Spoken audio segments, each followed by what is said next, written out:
no ciclismo, a potência mecânica é a medida do desempenho gerado sobre o ambiente, né, liberado no ambiente. E a velocidade não é. Alguém que desempenha uma prova de subida, obviamente vai ter uma velocidade menor que desempenha uma prova de plano. Na subida a velocidade é menor, no entanto, a potência do indivíduo na subida pode ser maior que na do plano. Então, a potência é a medida do desempenho, não a velocidade. Ao contrário da corrida, onde aí sim a gente pode ter mais, na natação, a velocidade como medida de desempenho. No ciclismo, não. Não sei que seja um atleta contra o outro, na mesma prova, aí sim. Mas se é o mesmo indivíduo contra ele mesmo ou contra outro, em diferentes percursos, ou sob diferentes condições de vento e etc., a velocidade não importa. Então, é a potência que, de fato, nos diz qual que é a demanda fisiológica imposta pela prova e pelo treinamento de ciclismo. Então, vamos olhar para esse gráfico aparentemente horroroso, assim, difícil de entender, né? Então, vamos ver a curva de potência durante duas competições de um mesmo ciclista que é de nível mundial, World Tour. Compete em Grand Tours, né, que são aquelas 3 provas que existem, cada uma durando 3 semanas. Uma na França, outra na Espanha e outra na Itália. Então, um ciclista de elite, nível mundial, fez 2 competições aqui, dias separados, e nessas 2 competições, que duraram aproximadamente 3 horas e alguma coisa, a potência média foi igual.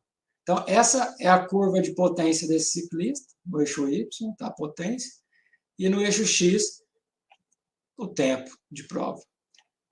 Olhem aqui os 2 gráficos, são bem diferentes, mas com média de potência igual. A referência para todas essas coisas que eu estou falando sempre está aqui no rodapé do slide, ou à direita ou à esquerda.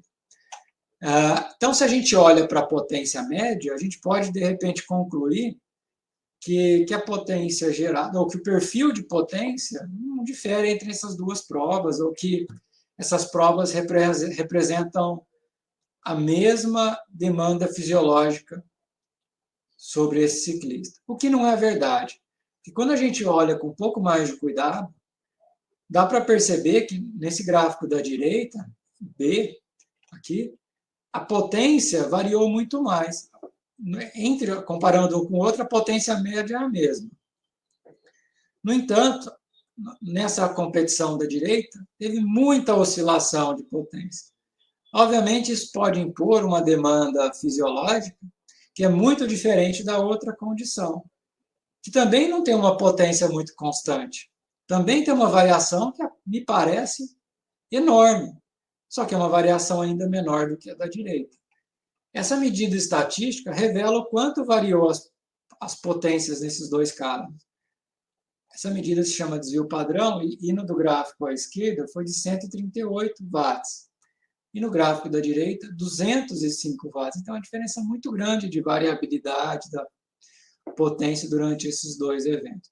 Por isso, examinar somente a potência média de um ciclista durante um evento, seja competição ou treino, nos diz muito pouco. Nos diz muito pouco sobre essa demanda fisiológica imposta pelo tal evento. O que geralmente é feito?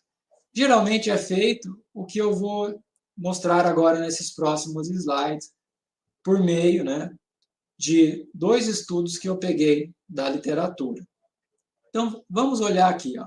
Perfil de potência de 9 ciclistas durante o Giro de Itália em 2016. Uma prova de 3 semanas, são 20 etapas, e os ciclistas estudados, obviamente, profissionais. As características desses ciclistas estão colocadas aqui e foi determinado nesses ciclistas a potência correspondente ao limiar de lactato 1, que é de 300 watts na média, e a potência correspondente ao limiar de lactato 2. Suponho que nesse ciclo de palestras alguém já tenha abordado esta questão do que significa esse primeiro limiar e o segundo limiar baseado no lactato. Vou usar essa nomenclatura genérica nesse momento. Então, com base nisso, os autores criaram 3 zonas de potência ou de intensidade de esforço. A primeira zona, que são as potências abaixo do primeiro limiar, a segunda zona, potência entre os 2 limiares, e a terceira zona, as potências acima do segundo limiar. E ainda assim, eles classificaram as etapas dessa competição, porque são 20 etapas, entre etapas de plano, que em inglês é flat, etapas de semi-montanha, etapas de montanha, que aí é muita subida mesmo, e contrarrelógio, né? Essa é a referência. O que eles encontraram? Aqui eles não mostram aquela curva de potência que é difícil da gente tirar informação daquela curva de potência bruta. Eles fizeram aquela categorização, eles verificaram do tempo total, do 100% do tempo de prova, quanto do tempo o ciclista permanece na zona 1, que é abaixo do primeiro limiar, na zona 2, que é entre os 2 limiares, e na zona 3, que é acima do segundo limiar. Fizeram isso para as etapas de plano, de semi-montanha, que aí é um misto de montanha e plano, para as etapas de montanha e também para as etapas de contrarrelógio, TT, em inglês Time Trial, etapa de contrarrelógio. E aí a gente vê uma diferença grande, pelo menos comparando a etapa de contrarrelógio com as demais. Então, temos aqui a distância do dia, desculpa, a distância média das etapas de plano e das de montanha média, de alta montanha, de contrarrelógio.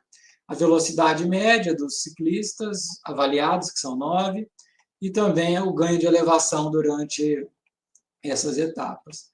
O que a gente tem agora? Uma informação muito melhor do que naquele gráfico bruto de potência. Olha aqui, vou dar só destaque para a etapa de plano, para as etapas de plano.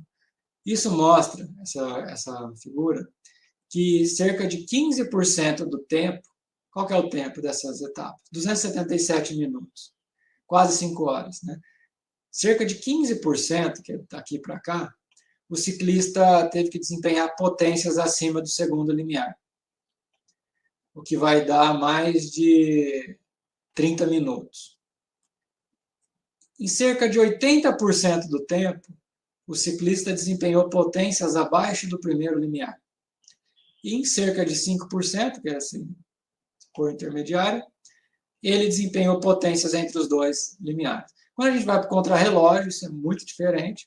O contrarrelógio é feito sozinho, é o ciclista contra o relógio, de fato, tentando fazer o menor tempo sobre a distância específica.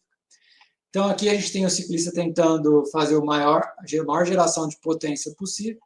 Por isso, ele passa aqui cerca de 70% do tempo, né, ou 65% do tempo, desempenhando potências acima do segundo limiar. E o tempo de prova médio foi de 38 minutos. Então, seria 65% de 38 minutos, esse tempo que ele ficou acima do segundo limiar.